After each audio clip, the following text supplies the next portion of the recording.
minutos. Y me encuentro con que no encontré políticas de la escucha. Y tampoco encontré chicos en banda ni dónde está la escuela. Los demás los tengo acá en el escritorio. Va a ser reeditado por Tinta Limón ahora en unos días o en un mes, con unas cosas nuevas que ellos suman de la línea editorial, con una introducción que yo hice, que agarré el libro después del accidente de ellos, no lo volví a agarrar nunca más. O sea, desde el 2004 Desde el 2012 el libro estaba viendo. Fue en el 2004, yo desde el 2004 al 2020 no lo volví a agarrar. Y lo volví a agarrar en el 2020 para hacer la introducción, que fue una experiencia linda, haberla hecho después de que pasó tanta agua bajo el puente. Y ahora Diego Stulwar se supone que está haciendo un prólogo, así que va a salir como con esas lecturas actuales, tratando de encontrarle una fibra a eso que hoy no lo escribiríamos igual, pero sí hay un espíritu de ese momento que yo pude como aprovechar, como tomar y ver cómo jugaba ahora, así que fue bueno esa experiencia. Ahí veo que alguien preguntó de qué libro hablamos. Estamos informalmente esperando para comenzar, pero estamos hablando de uno de los primeros libros de Silvia que se llama Chicos en Banda, que lo escribió en colaboración con Cristina Corea. En coautoría, ¿no? Más que colaboración. Exactamente. Y Nacho Leukowicz tuvo mucho que ver. Es más, el título fue de Ignacio.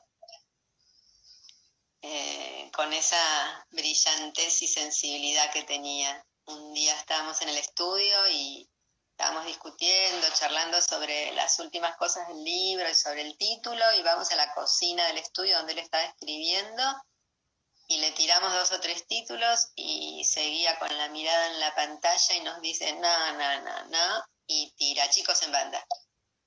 Y nos quedamos ahí como, sí, tal cual. Era ese.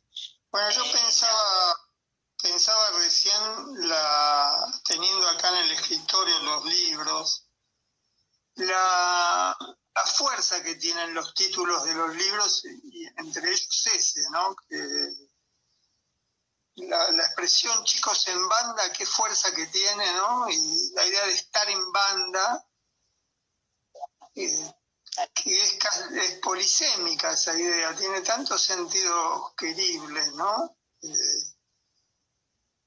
Y aparte, sí, aparte. No, la idea de banda es una idea amorosa, porque es un lugar de refugio y un lugar de clandestinidades y un lugar de complicidades y un lugar de preservación, de preservación en el sentido de antídoto de una fea soledad, porque hay soledades que son lindas. Y sí, es así. Uh-huh. Sí, es cruel estar en banda, que es, como vos decís, esa soledad fea, y estar en banda o estar en una banda o estar embandado, podríamos decir. Es una de las grandes dichas de la vida, ¿no? Ahí jugamos más. Mira, te estoy escuchando y cuando te iba diciendo la fuerza que tenía, me había olvidado de que estar en banda también es estar en la lona. Claro. Pero a pesar de que la investigación fue hecha en Córdoba y en escuelas que laburan con pibes, laburan con pibes de condición muy vulnerable, sin embargo el énfasis de la banda está puesto ahí como un lugar de resistencia y como un lugar de productividad, no en el sentido economicista, sino en el sentido de gestar algo. de una vida, aunque pequeña y concreta, en el medio de una cosa que amenaza todo el tiempo con la vida. Sí. Bueno, si te parece, podríamos ir empezando. Dale. Bueno, la conversación va a ser con Silvia Duchaski, que yo considero, bueno, nos podemos presentar como amigos, ¿no? Es una amistad tejida en los libros. Las amistades se tejen en muchos lugares, también en los libros, y esta es una amistad muy tejida en los libros. Supongo que estás de acuerdo con esa idea, con los libros, con las lecturas y con las afinidades, ¿no? Estaba acá en contacto con tus libros,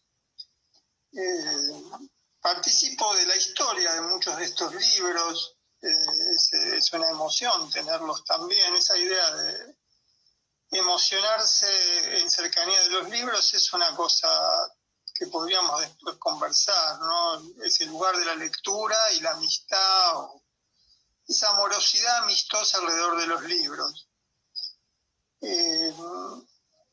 No sé cómo presentarte porque bueno, además de nuestra conversación que tiene esta forma de lo informal y que queremos esa informalidad, no sé, para quienes están escuchando, decir que trabajás en la Facultad Latinoamericana de Ciencias Sociales, en Flaxo, que ahí desarrollas tareas como en investigación y también en formación de posgrado.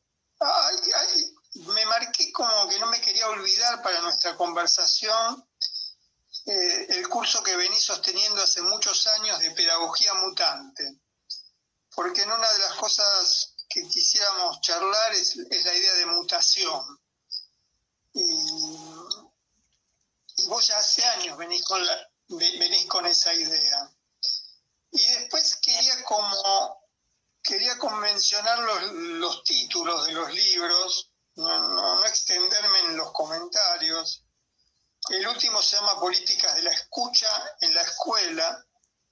Y en esta conversación que vos hayas escrito un libro sobre la escucha en la escuela es para detenernos a pensar, sobre todo porque esa palabra escucha es una palabra vertebradora, bueno, no vertebradora, pero es la palabra que aloja las prácticas clínicas.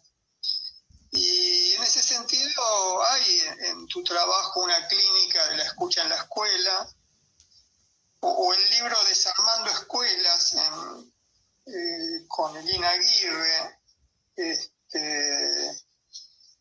Me encontré así al azar, abriendo al azar ese libro, porque realmente fue al azar, una frase subrayada que dice: hay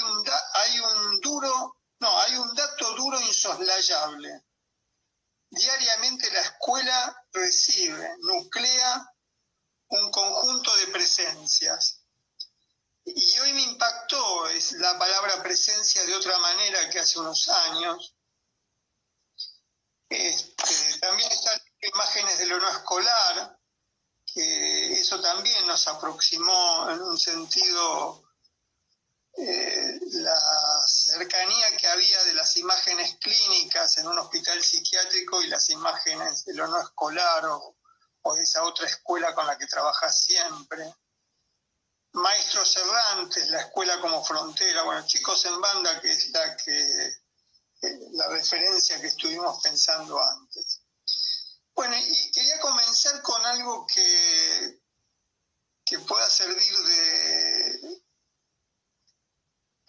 puntapié, que es esta idea de que en los últimos tiempos volvimos a escuchar una idea que se le atribuye, yo la conocía como en los 60 como de Malinowski, hace poco se le atribuyeron a Mario Benedetti, o que apareció en muchos grafitis en Buenos Aires en una época. Dice: cuando teníamos las respuestas, nos cambiaron las preguntas. Y es una frase compleja, pero pero está disfrazada de progresista, de innovadora, de rebelde.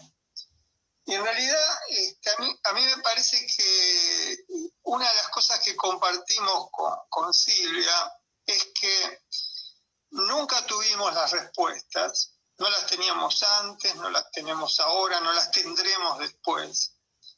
Y tampoco nos cambiaron las preguntas. Las preguntas, y voy a usar la palabra que quería invitarte a trabajar, las preguntas mutan incesantemente.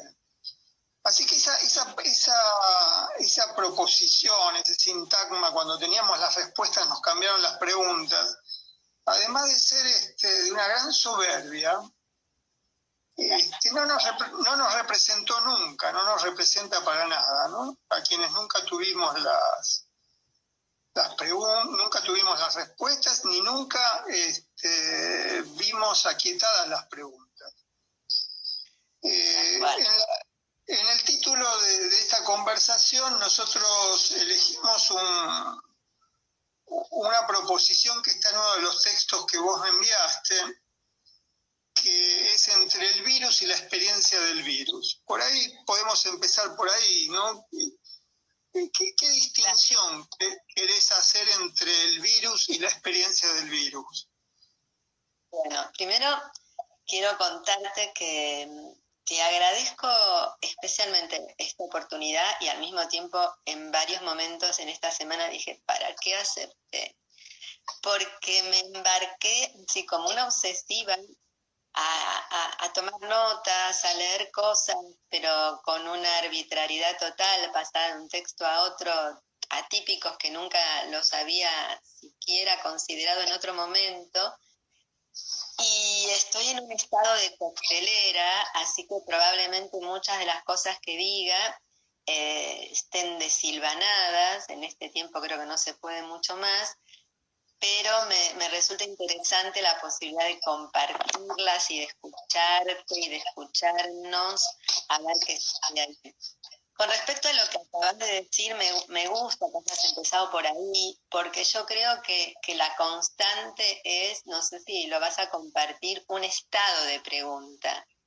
Uh-huh. Puntuales. Mis preguntas van cambiando permanentemente de forma, tal vez haya un tono que se sostenga. Y en este momento, yo te comentaba ayer que hablamos, que se me ocurrían como 3 cosas, que eso tal vez pueda aclarar algo de la diferencia entre el virus, pero sobre todo la experiencia virus.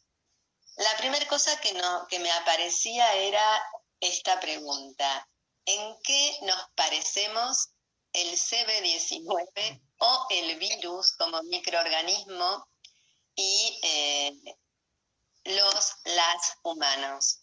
Estoy dudando hasta de cómo nominar a esta especie que llamamos humanos, porque si tenemos tiempo también me gustaría como conversar respecto de una distancia respecto del humanismo, que en un punto celebro la caída del humanismo también, que se entienda, bueno, si no se entiende no importa, después lo tomaremos.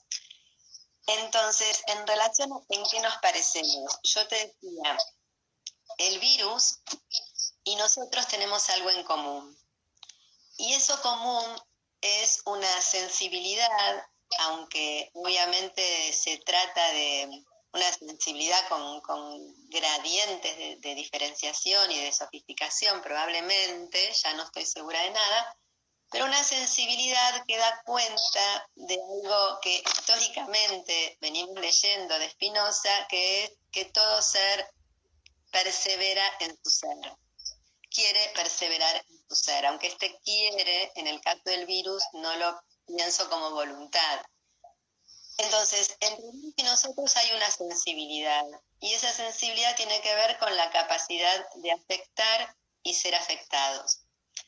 Y hoy leía, estaba leyendo cosas de una bióloga que se llama Isabel Stenger, belga, que escribió un libro muy bueno en tiempos de catástrofe, y incluso me lo trajo a la librería hoy porque lo estaba mirando por internet, y de pronto encuentro algunas cuestiones de personajes que en una radio zapatista toman de ella.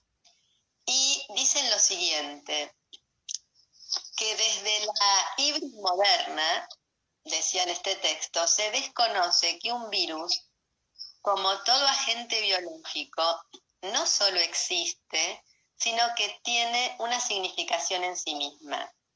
Es un ser con capacidades teleonómicas. ¿Qué es esto? La capacidad proyectiva de un organismo vivo por la cual sus existencias se orientan y se mueven en función de perseverar en su ser, aún en las mutaciones. Entonces, habitamos un planeta vivo y empezamos a advertir que en realidad la complejidad de los sistemas vivos es inconmensurable. Incluso a poder pensar algo que yo nunca había pensado, la capacidad, este artículo decía, autopoietica del conjunto de los seres, microorganismos, organismos y especies que habitan la existencia. Entonces me parece que no es menor decir esto, y ustedes dirán, ¿y a mí para qué me sirve pensar que lo que tenemos en común con el virus es su capacidad de afectar y ser afectados si hoy yo me tengo que confinar para que no me mate? Y a mí me sirve pensar esto en relación a las consecuencias de esta idea, no en relación a la idea misma, de la que no podría hablar mucho más tampoco. ¿Y cuáles son las consecuencias que para mí tiene esto? Voy a hacer muchos saltos cuánticos, pero tiene una relación. Hace mucho tiempo leí un libro de Pessoa que se llama El Diálogo, donde Pessoa dice... ¿Cómo se llama? No escuché bien el título. El Diablo, un libro chiquito. El Diablo, donde Pessoa dice, Dios es que yo sea, pero no sea lo único. Entonces, para mí pensar en una sensibilidad que no está abroquelada en lo humano, en una sensibilidad que tiene que ver como punto uno, la capacidad de afectar y ser afectado, que tiene que ver con esto de que todo ser persevera en su ser, es decir, el virus busca alojarse en un lugar que le permita su propagación. A mí me lleva primero a poner en cuestión esta idea tan dañina de la civilización occidental y cristiana, y particularmente el capitalismo, que puso a lo humano no solamente por encima de cualquier otro viviente, sino con una voluntad, y en esto nos diferenciamos del virus, con una voluntad de dominio. Claro que en lo humano convive lo ambivalente, la voluntad de gestar, de crear, de amar, que está más ligado a lo vital, pero también hubo un modo de vida que estaba más allá de las voluntades personales, que puso a lo humano a destruir no solamente a otro humano con un modo de vida de privilegios y de depredación, sino a destruir todo lo que vive, y al destruir todo lo que vive, también destruye lo propio de lo humano. Y hoy estamos viviendo eso. Como dice esta mina, Isabel Stenger, habla de Gaia, entonces dice, hoy estamos viviendo la intrusión de Gaia. ¿Qué es esto? Bueno, como lo humano se pone también en un estado de peligro frente a estas mutaciones de la naturaleza, que no sabemos bien si esto es producido o no es producido por este modo de vida depredador del capitalismo, pero lo que sí sabemos, no solamente se posa en ese modo de vida que obviamente activa todas estas imposibilidades de que las especies nos podamos componer, sino que también pone de manifiesto lo terrorífico del capitalismo y del neoliberalismo que expone a la pobreza en su máxima miserabilidad, en el sentido de que si un pobre es pobre en el capitalismo, porque el capitalismo no es sin eso, hoy esto se agudiza de una manera impresionante. Impresionante. Recién veía, trato de no prender la tele, pero recién veía colas de gente en Itatí y en la Villa 1-11-14, colas y colas de gente esperando con su barbijo que se les entregue la ración de comida, porque además, al estar encerrados los barrios, al haberse cerrado por la cantidad de casos, las changas o estas economías informales que se desplegaban en la periferia de esos barrios tampoco están pudiendo generarse. Entonces, bueno, nada, me parece que este pensamiento que empezó con qué tenemos en común del virus, a mí me pone muy en relación con algo que hemos tal vez nombrado, pero que lo vivo muy crudamente, que es esta superioridad de lo humano viviente, que finalmente se vuelve un boomerang porque también se destruye lo propiamente humano, en este dominio de conquista de la naturaleza y en este dominio de conquista de lo humano sobre, no, esta mina es muy piola porque no habla solo de la explotación, sino de la expropiación.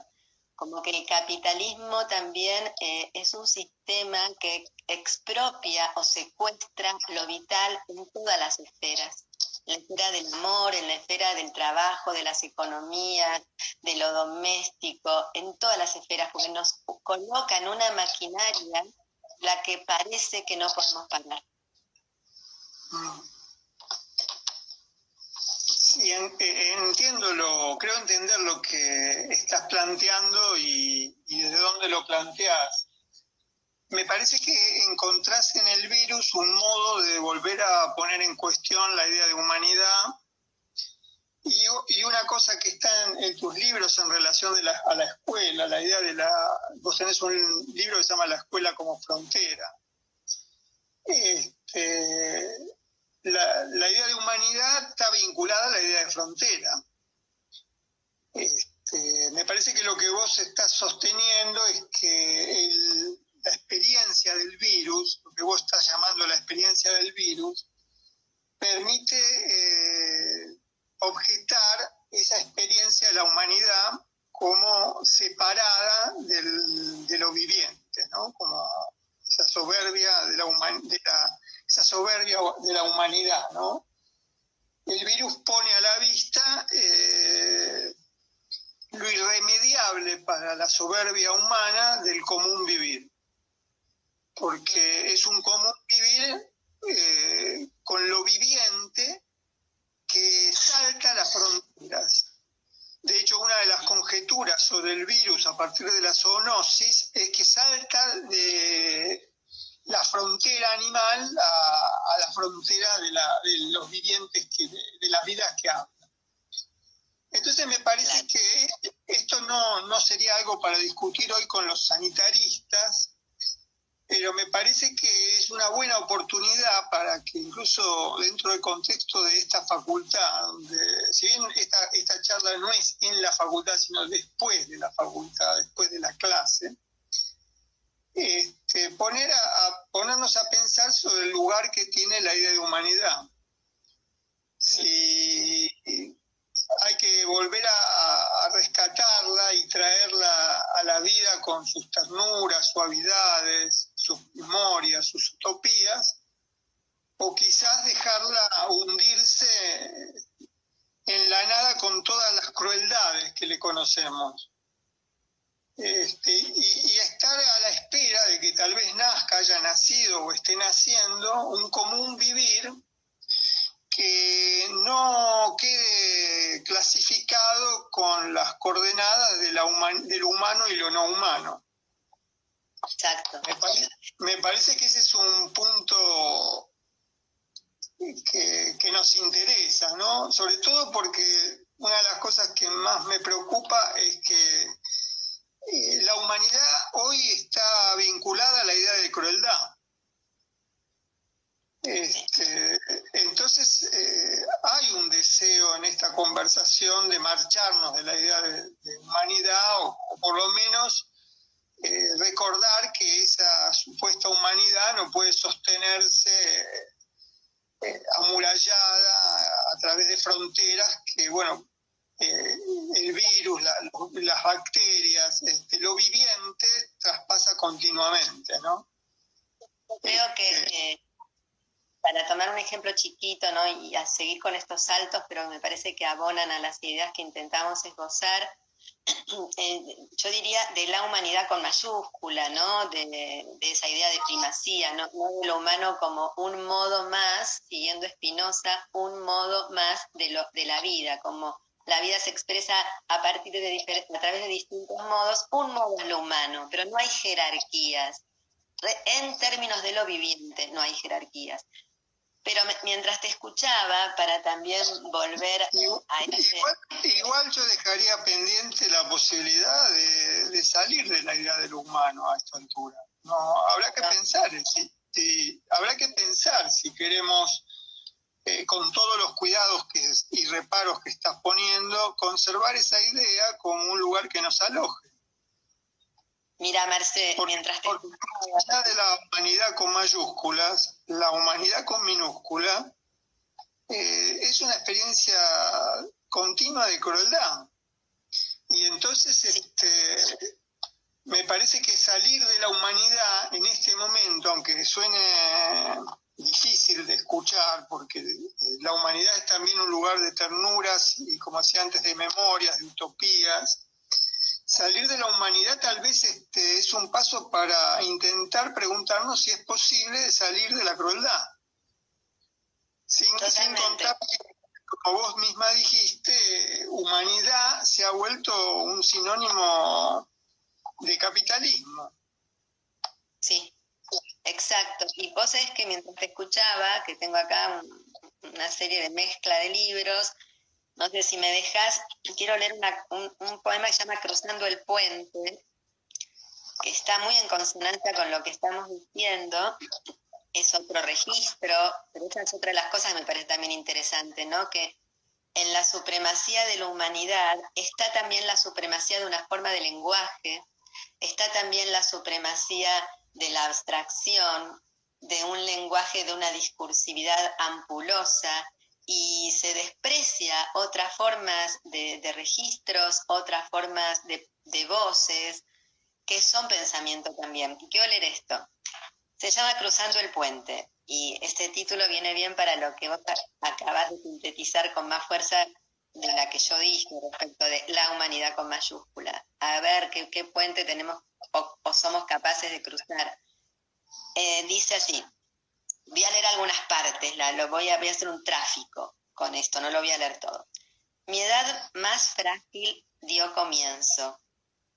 De ahora en adelante no sanaré del todo, ni volveré a saber a ciencia cierta qué me duele. Las claras divisiones se acabaron. Las aguas van revueltas y sin orillas. No se sabe hasta dónde hay que rimar de otra manera, más sutil, que casi no se oiga. El agua se hace turbia, hundirse en el anonimato, aligerarse como un corcho, invertebrarse casi, dar todo lo de uno sin espanto. De ahora en adelante, llegar al verde más oculto. Bueno, a mí me parece que es como que ahí está, yo veo ahí una síntesis muy interesante de todo lo que estamos diciendo con el lenguaje en el que navegamos como con más, no sé si con más comodidad, porque yo ya no navego con comodidad en ningún lenguaje de la argumentación ni de la academia, pero me parece que, no sé, yo siento que ahí está muy fuerte. Y respecto de lo que decía sobre la escucha, que sería una manera de pensar en una humanidad con minúscula hasta que encontremos otro nombre, terrícola, viviente, no lo sé. Leo esto y ya termino con la poesía. Dice, en el pasillo, mientras leo, se abre una puerta y se cierra. Se abre y se cierra. Y yo espero que se acabe su agonía. Dicen que cuando el aire abre y cierra una puerta, alguien muy cerca está en peligro. Hay que prestar oído, cerrar el libro que leíamos y unirnos a ese rezo. No levantarnos a cerrar la puerta, sino quedarnos quietos y oír, hasta sacarle alguna música al crujido. Bueno, me parece que esta idea de sacarle una música al crujido, ¿no? No pretender comprender desde la lógica del código o desde la lógica de la razón argumentativa solamente, sino que quedarse ahí ralentizando el tiempo, escuchando el crujido, para ver si es capaz de desplazar hacia algún sonido que sea ya otra cosa que el crujido, pero que guarde algo del espíritu del crujido. Sí. No sé si me... ¿Cómo? No sé si me fui al carajo, pero bueno. No. No vi muchos comentarios, pero no, para nada. Sí, aquí estamos también frente al desafío, por llamarlo de alguna manera, de desaprender la lengua que hablamos para poder hablar como vos dirías, como diría el poema, una lengua que cruja. El crujido es algo más que un ruido, no es solo un ruido. El crujido tiene la forma de un desgarro y me parece que la práctica del desgarro tiene que atravesar la lengua. Por ejemplo, con la palabra sensibilidad,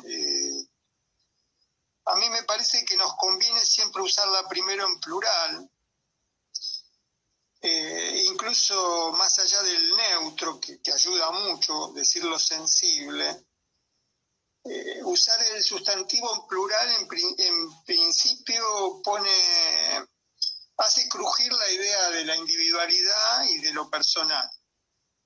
Incluso a mí me parece que la palabra sensibilidades tendríamos que ver si no aprendemos a usarla desprendiéndonos de la idea de lo propio, lo individual y lo personal, y pensar entonces en que las sensibilidades abarcan lo viviente, más allá de que la recepción de lo viviente quede reprimida, desdibujada y velada. Que las sensibilidades hacen recepción de lo vivo. Y esa es una de las cosas que yo tengo que decir que aprendí de lo que antes se llamaban la psicosis y que estoy tratando de llamar demasía, justamente por eso, para despatologizar esa recepción de lo viviente, en donde se superpone lo personal, lo histórico, lo que se llama el mundo animal, o la vida no hablante. Hay ahí en esas demasías de sensibilidades, porque no se puede decir de sensibilidad, porque inmediatamente se pluralizan y desbordan cualquier unidad. Entonces, me parece que hacer la experiencia de lo crujiente, para ponerme del lado de lo que acabas de leer, es volver a pensar también la idea de experiencia. Y no como aquello que experimentamos o que experimenta una conciencia, experimenta una voluntad, experimenta un registro de lo sensible personal,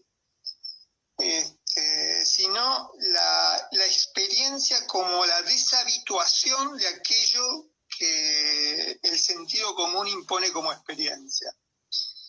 La deshabituación también como el desaprender la lengua, también sería como deshabituar la lengua, y nosotros tenemos algunas astucias, como diría Roland Barthes, para deshabituar la lengua. Una es el uso, la pluralización de los sustantivos. Pluralizarlos es conmover y hacer vacilar la sustancia. Y por otro lado, otro lugar donde tenemos que desaprender la lengua es en la supremacía de las formas masculinas. La masculinización de la lengua con la que se piensa esa experiencia. Por eso hay que deshabituar la experiencia, deshabituando la lengua, y tal vez eso es lo que yo creo que es más parecido a lo que escuché en este texto que leíste, de entrar en ese crujir de la lengua. Vos sabés que mientras te escuchaba pensaba también que hay algo de la posibilidad de hacer vacilar una forma o hacer vacilar la sustancia que requiere como de una condición de tensión, de algún elemento que haga tensionar esa habituación. Y estaba recordando que semana pasada, en una de las charlas que tenemos con maestros de todo el país, tratando de escuchar qué se le derrama al formato de la continuidad pedagógica, una maestra me cuenta lo siguiente. Dice que hay un pibe que todo el tiempo le dice: se olvidó de mandarme la tarea, se olvidó de mandarme la tarea. Le recuerda a la profesora que le mande la tarea por internet.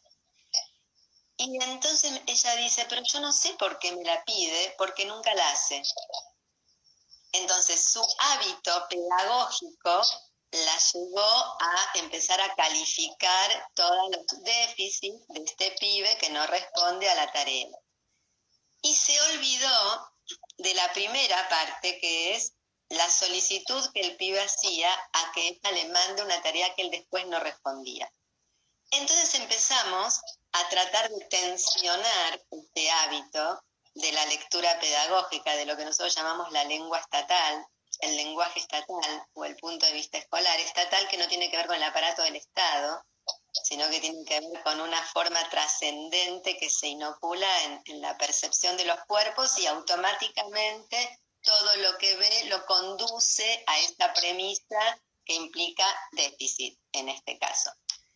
Entonces le decíamos, por eso digo que deshabituar requiere de una atención, le decíamos que lo interesante es poder escuchar que lo que el pibe está haciendo es buscar algo que lo saque del familiarismo, que lo saque del encierro, que le recuerde que hay otra voz, que hay otras demandas, que hay otra cosa que las 24 horas con la madre, el padre, o todo el tiempo escuchando las mismas voces, aunque seguramente está en conexión con sus amigos, pero eso no importa.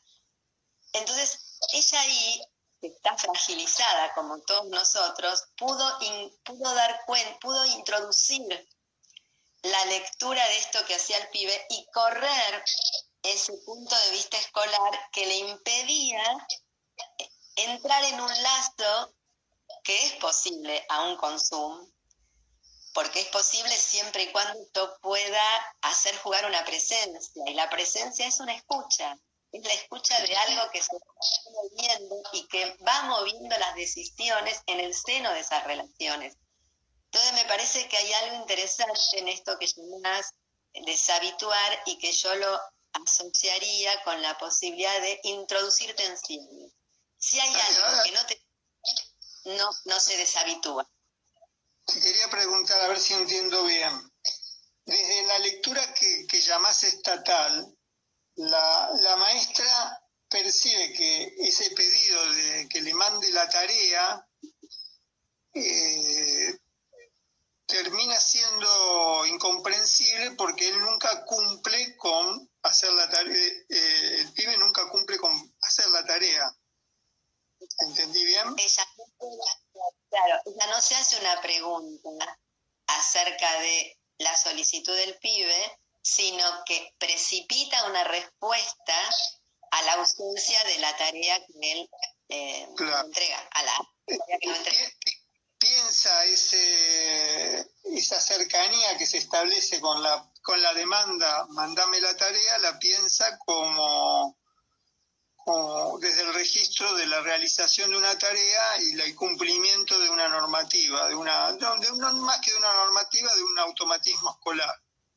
Y lo que ustedes pueden escuchar ahí es que el mandame la tarea funciona como contraseña del pedido de mandame señales de que hay una fuera de acá. Exactamente. Una fuera del mundo familiar. Y que la solicitud se dice como mandame la tarea, pero es mandame la presencia de la fuera. Exactamente eso. Exactamente eso. Y me habías contado otra experiencia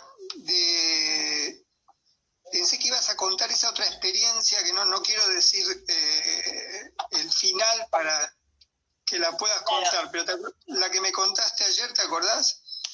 Sí, claro, la arena. Sí. Bueno, ahí también... No quería decir la palabra arena. Sí. Hay algo interesante que tiene que ver con esto que nosotros llamamos la escucha, pero la escucha no es que fulano escucha al otro, más bien, bueno, no te lo tengo que decir a vos que tenés un tránsito enorme y un pensamiento enorme sobre eso, pero sí lo tenemos que charlar mucho con los maestros porque si hay algo que no está en el lenguaje estatal es la escucha. Lo que hay es pregunta-respuesta, pero no hay escucha, porque no hay mutación, porque no hay perplejidad, porque no hay una operación de disonancia donde se trata de escuchar eso que se suscita, pero que no necesariamente y literalmente se dice, porque no hay codificación, entonces no hay escucha. En la lógica estatal no hay escucha, hay en todo caso una respuesta o una solicitud precisa que debería ser traducida a una respuesta precisa. Entonces, el ejemplo, que es muy interesante, porque son todos los derrames a la continuidad pedagógica, que yo no la voy a cuestionar en tanto intención de distribuir a todos los pibes la posibilidad de alguna cosa que se transmita y de estar cerca de los pibes, esa parte no voy a discutir, pero sí voy a discutir que no hay continuidad vital si hay continuidad de la forma. ¿No podés repetir eso? ¿Podés repetir eso? ¿No hay continuidad? Continuidad vital cuando hay continuidad de las formas. Para que haya continuidad vital, para que algo mute, para que algo tenga existencia, necesita pasar por mutación de forma. Si la normalidad, entre comillas, se interrumpió, yo no puedo sostener una forma que, aunque ya estaba en armonía, suponía un suelo de condiciones que hoy no está. O sea, es pretender en este pantano sostener la continuidad de una forma es atentar contra la posibilidad de inventar estos comunes que no sabemos muy bien cómo van a ser, por lo menos en este mientras tanto que no tiene el punto de reunión de la escuela, de la presencia física. Sí, de otro tipo de presencia, que también hay que bucear de qué se trata. Bueno, el ejemplo era que los padres van a la escuela a buscar los bolsones de comida. Esto fue en La Matanza, creo que fue no me acuerdo si fue en La Matanza, sí, creo que fue en La Matanza, sí. Y entonces se acerca una madre al jardín y le dice a la directora que la hija le había pedido que por favor trajera algún objeto del jardín.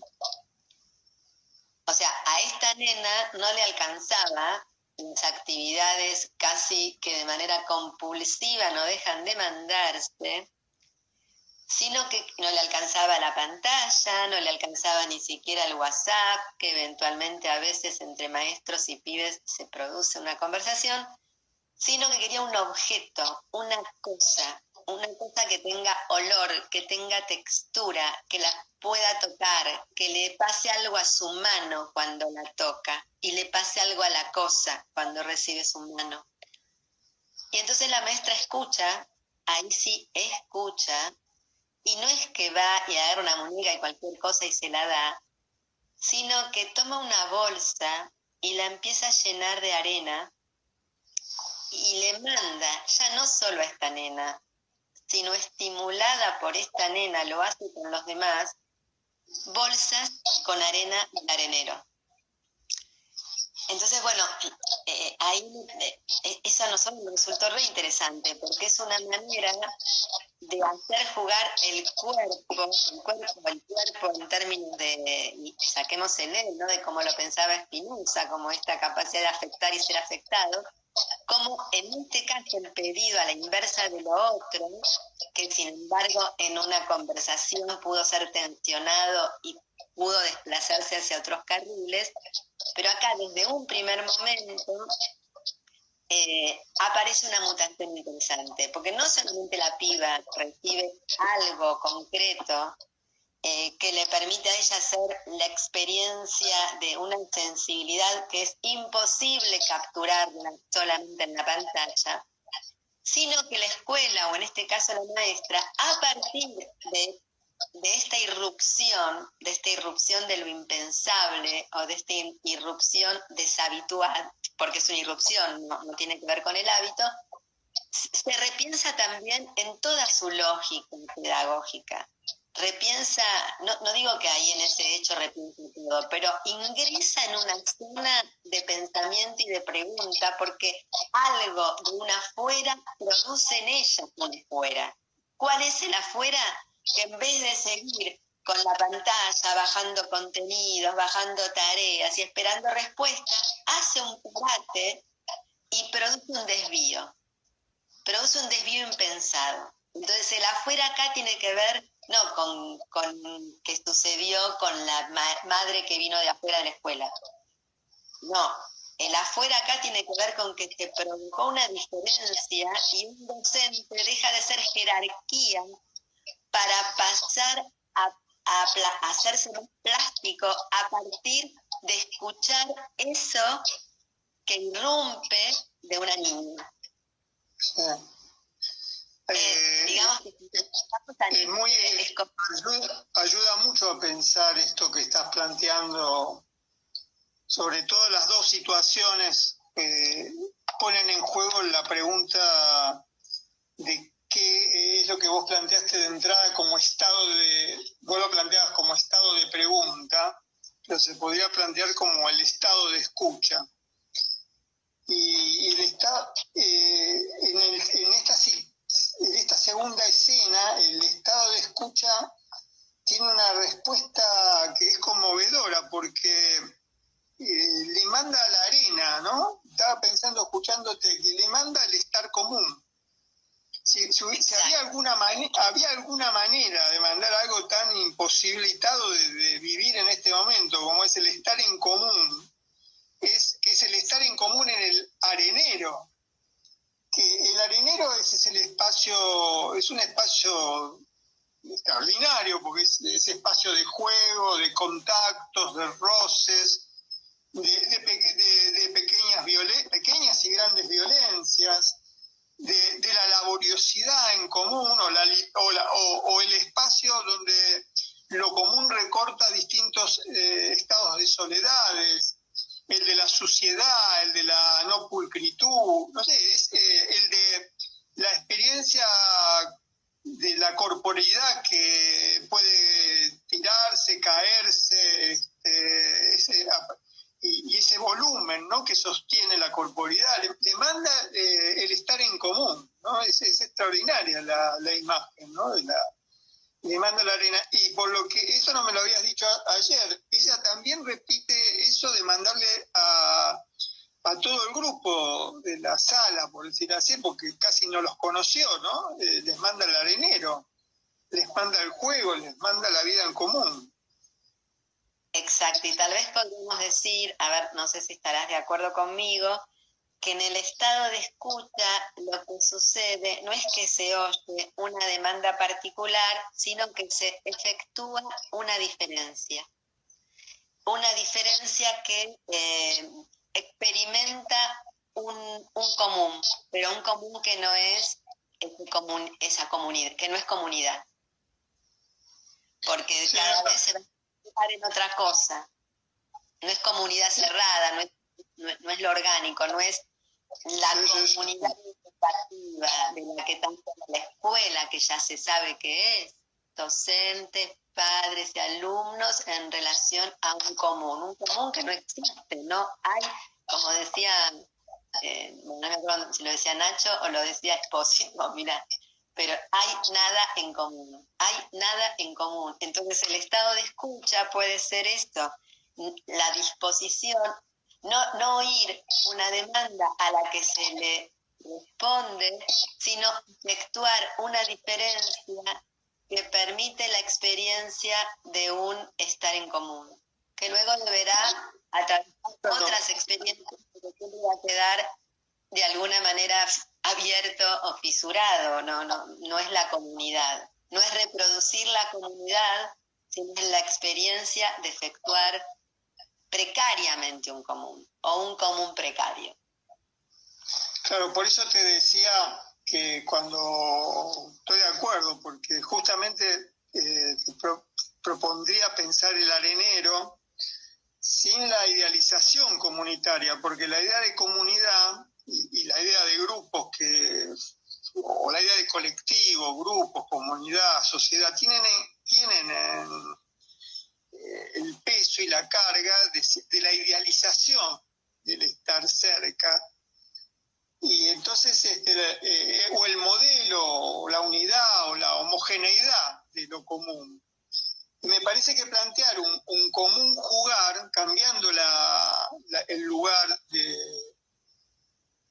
en lugar, bueno, esto lo hemos hablado en otras de las conversaciones, en lugar de decir jugar en común, en lugar del común jugar, plantea el arenero como espacio de tensión. Por eso te decía, es el espacio de cercanía, de disfrute, de alegría, pero también de violencias, de aislamientos, de hostilidad. Entonces, el común jugar es un espacio de heterogeneidad de tensiones. Y eso es un modo de desidealizar las lógicas comunitarias. Desidealizar el arenero, ¿no? El arenero es un espacio, podríamos decir, de vacilaciones, de temblores, de cercanías y lejanías a la vez, de cercanías amorosas y de cercanías hostiles. Y decir esto me parece que es un modo de deshabituar también y de hacer crujir las representaciones de lo común. Y está buena la posibilidad de introducir estas tensiones que tienen tonos ambivalentes todo el tiempo, ¿no? La hostilidad, la amorosidad, la cercanía hostil, como acabas de decir. Está recordando también otra cosa que me permite como agregarle a estas sensibilidades de las que hablas en plural y a esta deshabituación,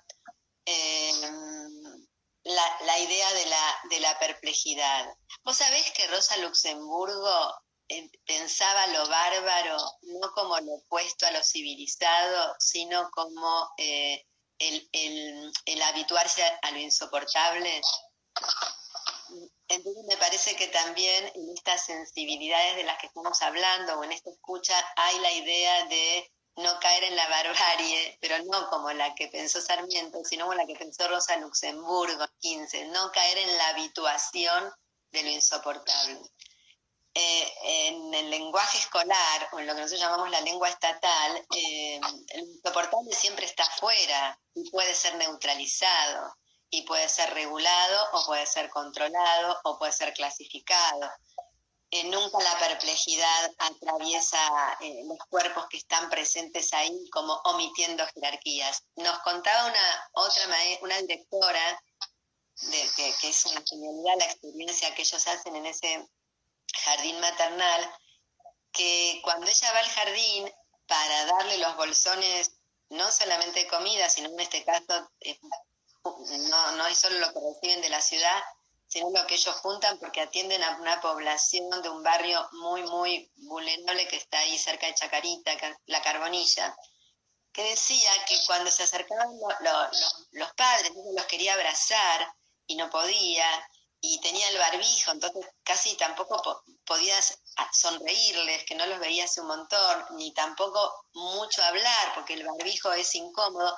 Entonces ella se preguntaba, igual que el personaje de Beckett, de Los Días Felices, ¿cómo hacer para con la mirada decir todo lo que con la boca no podía? ¿Y cómo hacer para que con la mirada abrazar todo lo que no podía con los brazos? Y era, no sé, no importa, esto no tiene resolución, pero ella lo contaba y se emocionaba, y no era una emoción boluda, ni era un lugar de emotividad así edulcorada, sino que de verdad era como alguien que estaba en un estado de pregunta muy poderosa, ¿no?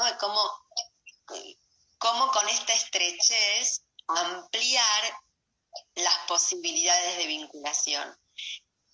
Y por ello te decía la obra de Beckett, porque me acordaba en Los Días Felices que el personaje de la obra tiene una carterita con algunas cositas muy pequeñas y está enterrada, es una mujer enterrada como en una montaña de arena justamente, o tierra, y cada vez esa montaña va tomando más a su cuerpo. Entonces, en la obra lo que aparece es un parlamento que dice, no te quejes de la estrechez del espacio y fíjate cómo ampliarlo con lo que tenés a mano. Y el personaje empieza a ver todo lo que puede con los ojos, todo lo que puede con la nariz, todo lo que puede con el movimiento de la cabeza, y de pronto descubre dimensiones y volúmenes que no los tenía. Sí. No, estoy esperando un cachito a que sigan entrando. Bueno.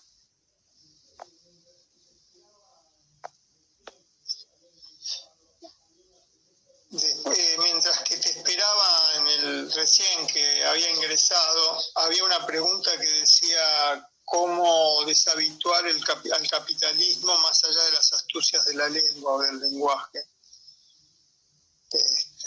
Y dije que todo lo que pude decir es que era una pregunta dificilísima, pero qué buena pregunta. Muy buena, muy buena. Es que yo no creo que haya más allá del lenguaje, porque el lenguaje no es solamente la discursividad. Sí, el lenguaje es una intervención sobre la vida, ¿no? Que, como las que contaste, son deshabituaciones, porque en eso que vos, por ahí para quien hizo esa pregunta, eso que vos llamaste la lectura estatal, deshabituar esa lectura es un modo de deshabituar el habla del capital. Porque la tarea, hacer una tarea, cumplir con una tarea, realizar, evaluar la tarea, devolverla, ¿no? Evolucionar es un modo de rendimiento escolar que reproduce el modo de rendimiento de las aulas del capital. Claro, porque deshabituar la lengua del capital es recuperar la potencia de crear. Claro. Es una potencia que no es la creatividad del mercado, porque no hay nada más creativo que el mercado, no nos engañemos con eso. Pero de crear en el sentido de crear otras formas de vida. Bueno, un poco me está acordando del libro de La ofensiva sensible de Diego, ¿no? Uno podría, tomando las categorías que él toma, modos de vida como los modos de vida capitalistas, siendo muy caricaturesca, muy cerrado lo que voy a decir, formas de vida como eso que se abre a una invención, deshabituar la lengua del capital no es hacer una revolución, no es reproducir un pasado de luchas históricas. Sí, tal vez recuperar algo de su espíritu, pero no de la misma forma. Deshabituarla es en otros planos, es en planos múltiples, no es en una teleología, es inventando formas, o sea, tiene que ver con la creación. Se deshabitúa cada vez que se recupera la potencia de existir, que se pone de manifiesto en la creación de otra forma de existencia, que es la que instala la civilización, que es la que instala las podríamos decir de creación, de desvío, de proliferación, de desdisciplinamiento, no sé, para no quedarnos solo en la idea de creación, porque recién vi una intervención que decía que deshabituar es la potencia de crear.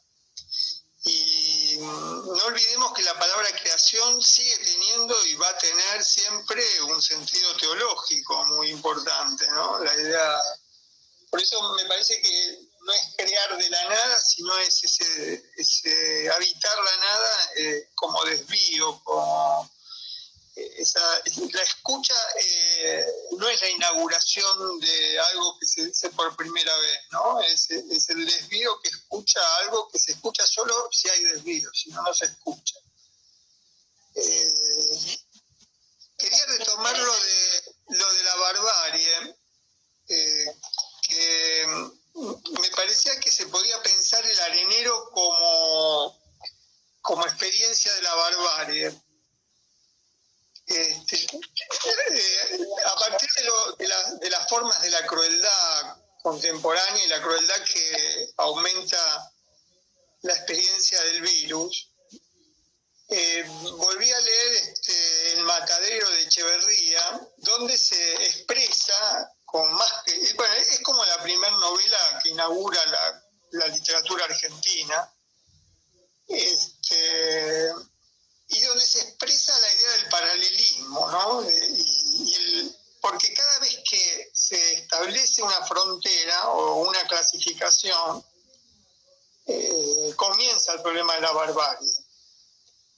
Y en Echeverría la barbarie es muy clara, porque la barbarie en Echeverría es lo popular. La barbarie son los mataderos, es la no civilización, pero básicamente la no civilización como la brutalidad y la erótica de los cuerpos. Es un relato donde está la primera escena de tortura en la literatura argentina, porque un joven unitario, bien vestido, que cabalga en un caballo con montura inglés, describe Echeverría, por equivocación, por un desvío, en tiempos de una gran tormenta que asolaba la ciudad, entra en el matadero, que es el otro lugar, el otro espacio, que es el espacio rosista, federal, que para Echeverría es el espacio de la animalidad. Lo popular es animalidad y irracionalidad, y en otro sentido es cuerpo. Es muy interesante la tensión que hay en el matadero. Y lo que ocurre es que la ciudad es un espacio de blindado. La ciudad es un espacio blindado, y el virus, una de las cosas que ha pasado es que cruza las fronteras. Contamina los mundos paralelos. O sea, no pone a la vista la ilusión del blindaje social. Y me parece que el arenero, es un elogio del arenero, que además qué nostalgia del arenero, ¿no? Ese espacio, como decíamos antes, es el espacio de la erótica de los cuerpos, de los sudores, la suciedad, lo no pulcro, esa idea del cuerpo, el cuerpo que se puede ensuciar, la corporalidad sucia que es pensada como una sanción del erotismo, de la sensualidad, es como si fuera el espacio permitido para que eso ocurra. Y me parece que ahí también, como en ese espacio de los contactos accidentales, no planeados, de las torpezas, donde ocurren las violencias, los tirones de pelo, la arena en los ojos, toda esa... Es una multitud, es una gran multiplicidad. No hay vallas, no hay fronteras, es ese momento sin las fronteras, y entonces no no debe haber directora de jardín de la década del 60 y 70 que sancionó este lugar como un lugar de barbarie, ¿no? Claro. Es no la experiencia, es el devenir animal, el devenir cuerpo, el devenir sensualidad, el devenir roce, que me parece que rompe todas esas clasificaciones paralelas. Claro, después a la salida del arenero, la sala puede volver a tratar de restituir las vallas, ¿no? Y lo otro que quería como comentar, porque preguntaban a qué obra de Beckett nos estábamos refiriendo. La obra se llama Los días felices. Y hay que decir que Beckett la estrenó en 1961 y que es una obra de teatro que tiene solo 2 actos y tiene una instrucción muy precisa de cómo es la puesta en escena. Es un largo monólogo de la protagonista, que es una mujer, acompañado por la presencia fantasmal de la figura de un interlocutor, hombre, que transita mudo toda la obra. Y en la versión inicial de Beckett no se lo visualizaba corporalmente, salvo por la presencia de un sombrero de varón. Y en el primer acto, la protagonista aparece en escena, una gran escena, una escena casi completamente ocupada por un gran montículo de arena o de tierra, o de lo que simula en escena arena o tierra. En la primera escena aparece tapada o enterrada hasta un poquito más arriba de la cintura. Y en la segunda escena, en el segundo acto, el último acto, ahí aparece enterrada hasta el cuello. Y en ese largo monólogo, yo tengo acá marcadas dos partes. Hay que decir que cuando aparece en el segundo acto con la arena hasta el cuello, aparece de pronto con el sombrero puesto. Es una cabeza con un sombrero. Ella a esa altura ya no se puede mover, no puede bajar, ni levantar, ni inclinar la cabeza. Queda inmóvil, con la mirada fija hacia el frente.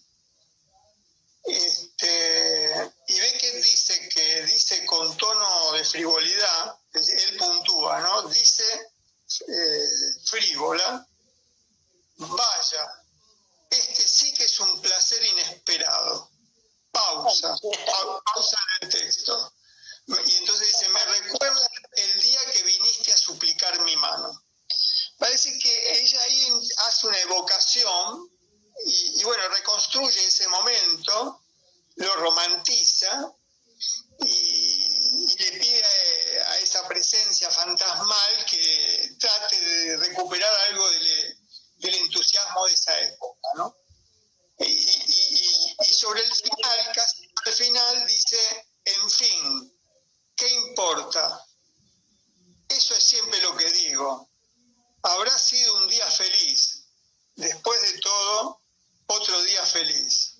Pausa y dice: no queda mucho. Es una obra de un gran hermetismo.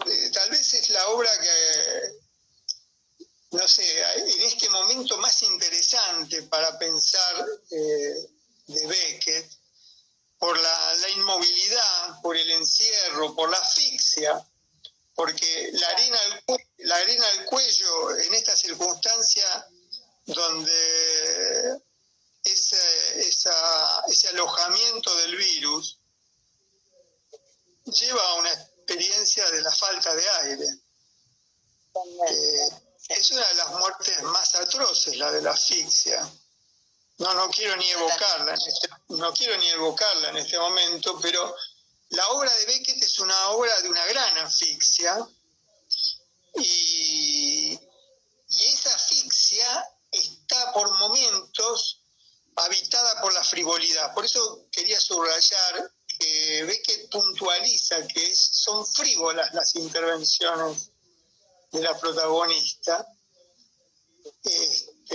encontrando en todo momento el modo de celebrar lo que ahí se llama la felicidad, pero vuelvo a repetir, porque todo el tiempo la pregunta es de qué felicidad se trata, ¿no? Y ella dice, en fin, ¿qué importa?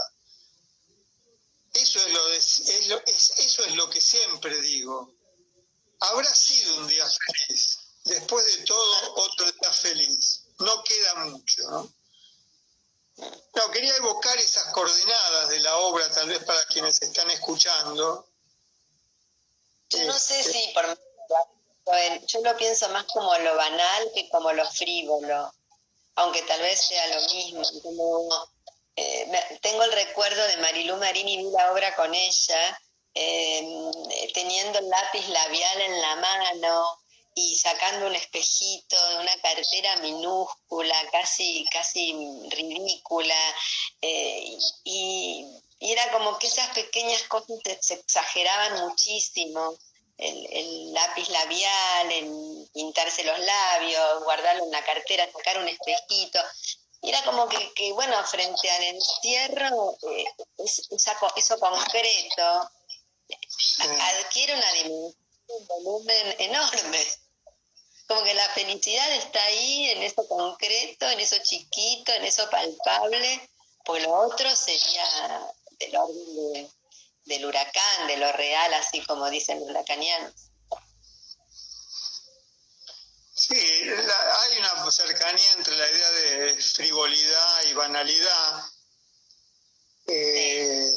Está vinculado a aquello que en el diccionario de la Real Academia se plantea como insustancial, ¿no? Como lo contrario a la sustancialidad de la felicidad burguesa para Beckett. Por eso él puntúa la frivolidad para quitarle la solemnidad a la idea de felicidad. Es una felicidad que casi no es felicidad, no se entiende por qué la llama felicidad. Porque además es una felicidad declarada en la situación de asfixia. Beckett pone en cuestión la idea de felicidad en toda su obra. Él está escribiendo las novelas sobre la no felicidad o la insustancialidad de cualquier idea de la felicidad burguesa, ¿no?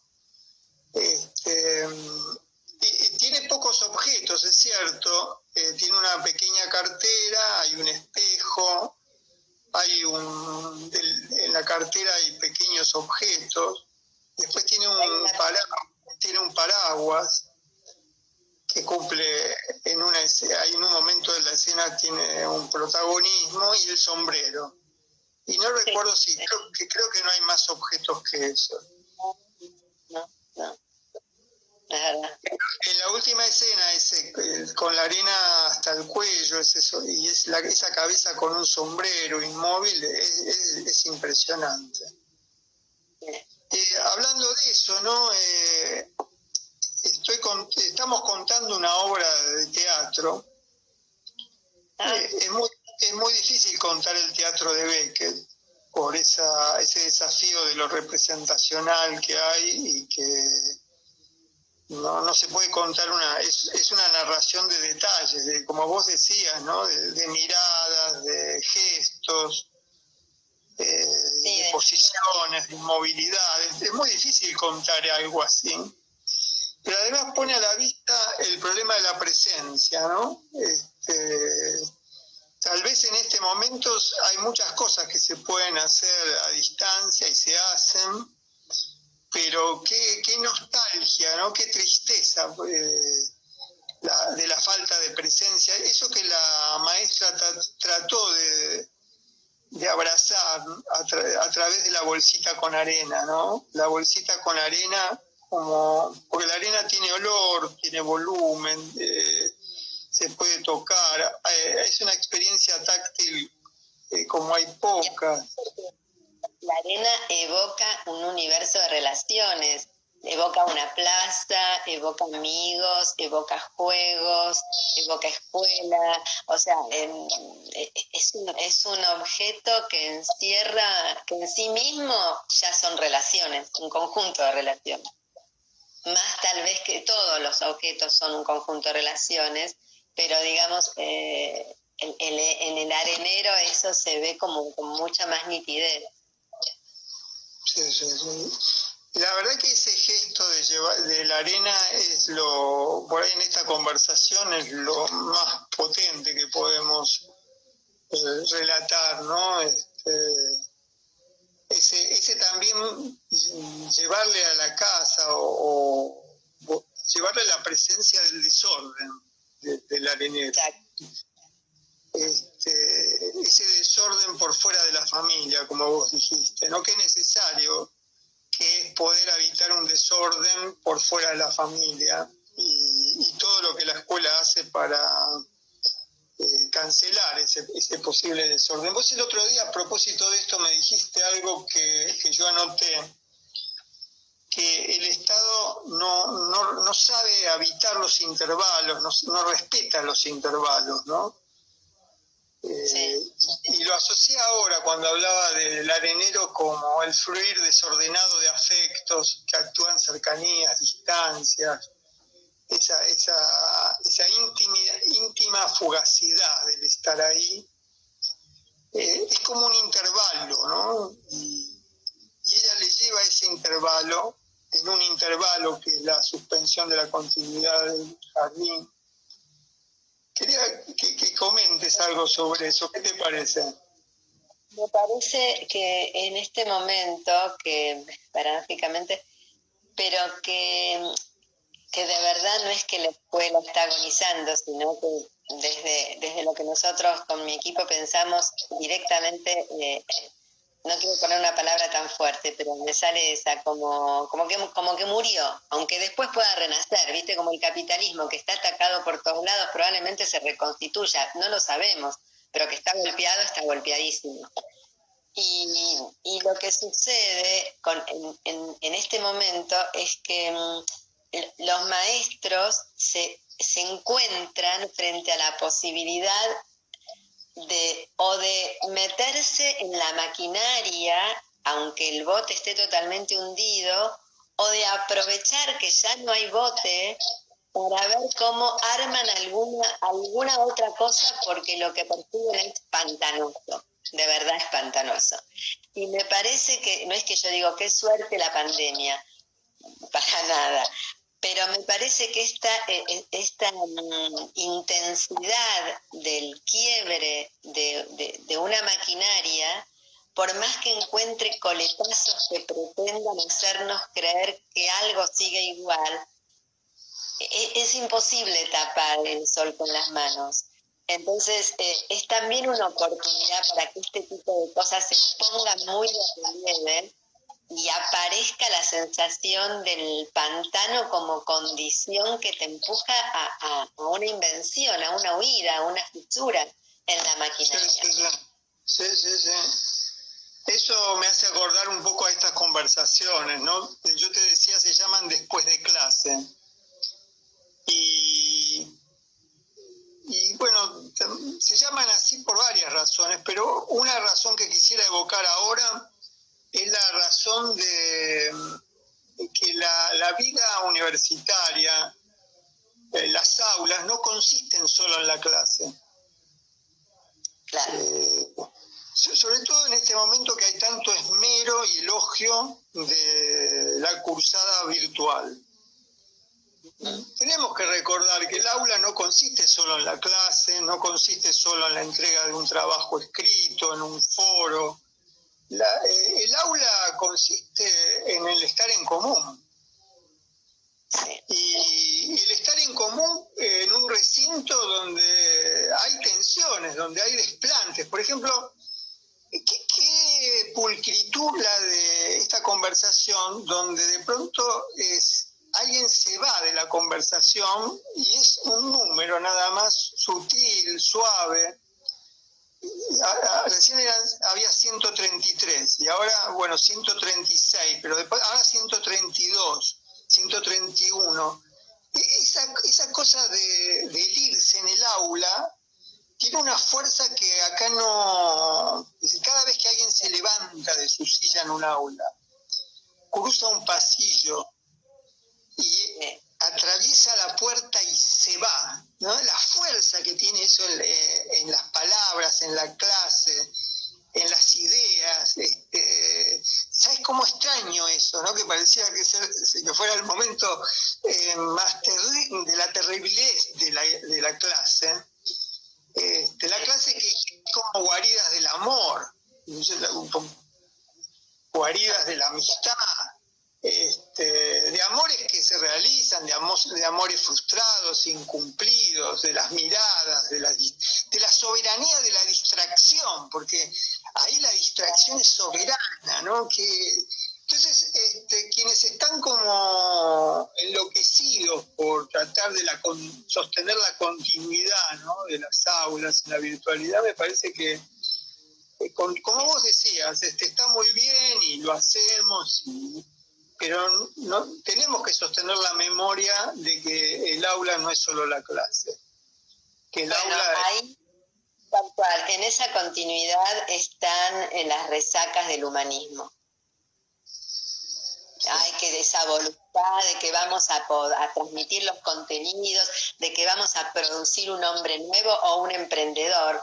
Dos versiones muy diferentes, pero que en algún punto, ahora ya es muy tarde, podemos encontrar ciertos puntos diferentes, pero ciertas conexiones también. Esta voluntad de que aunque se esté cayendo el mundo, los contenidos se van a transmitir y las materias se van a dar y las pruebas se van a rendir y los maestros están quemando la cabeza que no pueden más, pero no esta épica de no poder soltar esas amarras y en todo caso ver mayor sutileza, ¿no? Esta cosa de navegar en aguas turbias implica hacerse a un lado sin desaparecer, pero seguir el tono de las aguas, no puedes ir contra esta corriente, si no morís seguro. Y bueno, eso me parece que son como esos son como espectros del humanismo, este poderío, esta necesidad de conquista, de dominación, en vez de leer cómo vienen las fuerzas y ver en esa onda qué se puede armar, con qué otros tonos, con qué otras cualidades. No, es la voluntad de dominio, de conquistar aún.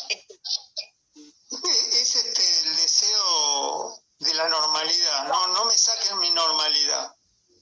La normalidad como quintita de las clases medias estudiantiles también, ¿no?